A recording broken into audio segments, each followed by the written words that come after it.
सरकार ने रायता फैलाया,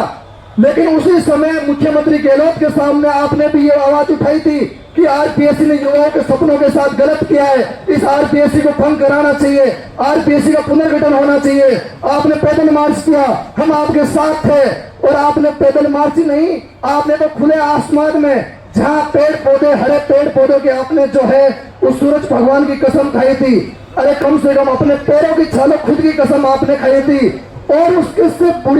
बुरी बात कि आपने राजस्थान के नौजवानों की कसम खाई थी कि राजस्थान के युवा नौजवानों, आपकी कसम मैं आपके साथ गलत नहीं होने दूंगा।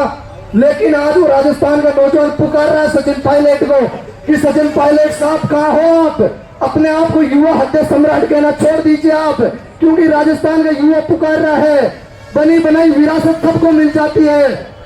आप राजेश पायलट साहब की होड़ नहीं कर सकते हो। आप उनकी बनी बनाई विरासत में आए हो, लेकिन ये मत भूलो कि आपको जो सत्ता और विपक्ष मिला है उस विपक्षी भूमिका निभाओ। कम से कम मुख्यमंत्री बनने के लिए इतने ढोंग रचे, तो कम से कम विपक्ष के अंदर आगे आने वाले 2028 में अपनी सरकार की साख बचाने के लिए, अपनी इज्जत बचाने के लिए और राजस्थान में विपक्ष की भूमिका निभाने के लिए इस राजस्थान के नौजवानों की लड़ाई लड़ो। आज राजस्थान का नौजवान आपको पुकार रहा है, केवल सोशल मीडिया पे ट्वीट करने से, केवल अपने जो है आवाज पे लोगों से मिलने से और दिल्ली और अलग अलग छत्तीसगढ़ जैसे राज्यों में हाजिरी लगाने से राजस्थान में आपकी सरकार नहीं आएगी। राजस्थान के युवाओं की जितनी आज बीजेपी से निराशा है, उससे 5 गुना निराशा आज कांग्रेस से है, क्योंकि लोकतंत्र के अंदर विपक्ष की सबसे बड़ी भूमिका होती है। जहां एक और दूसरी ओर कांग्रेस आज 70-75 सीटें लाके भी जो है विपक्ष नहीं निभा रहा, वहां आज विधानसभा में 0 सीट होते हुए भी राजस्थान का तीसरा फ्रंट राष्ट्रीय लोकतांत्रिक पार्टी अपना विपक्ष की भूमिका निभा रहा है। आने वाले इतिहास में लिखा जाएगा कि 2023 से 2028 के बीच में जहां कांग्रेस विपक्षी भूमिका निभा रहा था, उस समय राजस्थान की वो लोकतांत्रिक पार्टी, हनुमान जी की वो राष्ट्रीय लोकतांत्रिक पार्टी, उनकी वो सेना, उनके वो कार्यकर्ता और राजस्थान के युवा, जहां एक और वो खुद सांसद होते हुए विधानसभा में 0 सीट होते हुए भी उन्होंने राजस्थान के नौजवानों की लड़ाई लड़ी। उन्होंने राजस्थान में क्रांति की अलग जगह, जहां चारों ओर युवाओं के बीच में अंधेरा छंटा हुआ था, उन्होंने एक नई जो है अलग जगह। नागौर के मेड़ता से रिया बड़ी से आए, उनकी अभी एक भाई साहब ये बता रहे थे कि ओरण बचाने की पिछले 7 से 8 दिन से लेकर ये लड़ाई लड़ रहे हैं।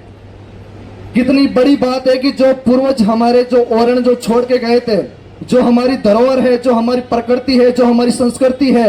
आज कम से कम उन पेड़ पौधों को, उस धरातल को, उस प्रकृति को बचाने के लिए अगर अपन को आके लड़ना पड़ रहा है, तो इससे बड़ी विडंबना की बात कुछ नहीं हो सकती।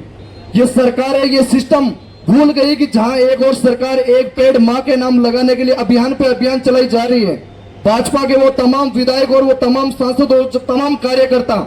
कभी योगा दिवस पे योग करने का ढोंग करते हैं, कभी पर्यावरण दिवस पे पेड़ लगाने का ढोंग करते हैं, कभी जो है बड़े बड़े योजनाएं निकाल के पौधे लगाने का काम करते हैं, लेकिन एक और जंगलों की कटाई और हमारे पूर्वजों की आस्था का प्रतीक उस ओरण को जो है काटने का काम कर रही है। उस ओरण में जो है बजरी माफिया, उन खनन माफियाओं को देने का काम कर रही है। मैं कहना चाहूंगा उन सरकारों को कि हमारे पूर्वज इतने कमजोर नहीं थे, उन्हें पता था कि आने वाले टाइम के अंदर जो है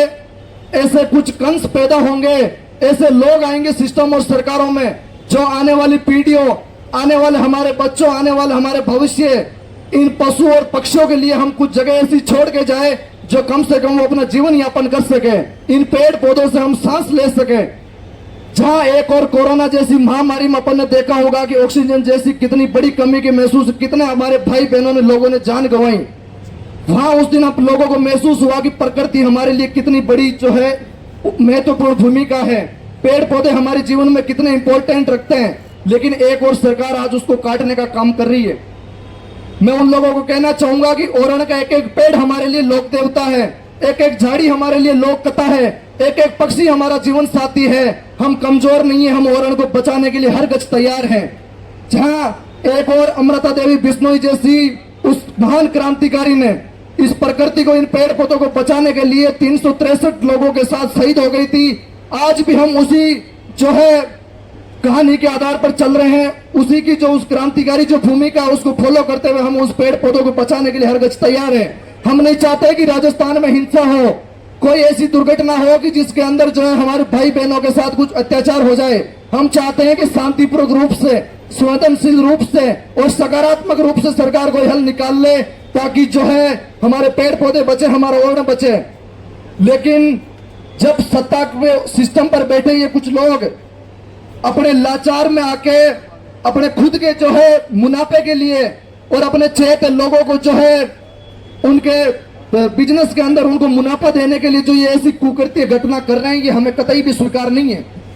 तो हम सब आपके साथ हैं। आप उस जगह आए हो जहां से आपको न्याय मिलेगा, तो मैं आपको आज विश्वास दिला रहा हूं कि आपको न्याय मिलेगा 101%। आप टिके रहना। ओरण बचाने की इस लड़ाई में हम लोग सब आपके साथ हैं, क्योंकि ओरण हमारी